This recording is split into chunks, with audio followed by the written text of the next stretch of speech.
लोकसभेच्या निवडणुका 2 वर्षापूर्वी झाल्या आणि निकाल लागले त्या दिवशीपासून अशा पद्धतीने चर्चा चालू आहे.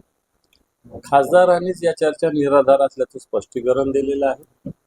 वारंवार मला वाटतं राजकीय ज्या पद्धतीनं अपयश म्हणा किंवा डॉमिनेशन या ठिकाणी होतंय, मग त्याच्यातून एक काहीतरी आम्ही मोठे आहोत हे दाखवण्यासाठी अशा पद्धतीने सातत्यानं अफवा पसरवल्या जातात.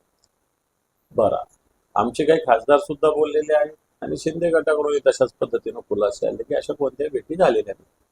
त्यामुळे ज्याच्याशी झाल्या म्हणतात त्यांच्याकडून खुलासे, ज्यांच्या झाल्या म्हणतात त्यांच्याकडून खुलासे.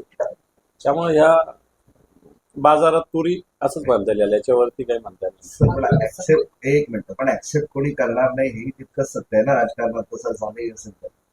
हे पहा, खासदार म्हणजे लपून छपून बरे एखादा माणूस एखाद्या वेळेस भेटू शकतो. सगळे खासदार एकत्र कसे भेटू शकतात किंवा भेटले असतील? लपून राहणार थोडी खासदार असतात.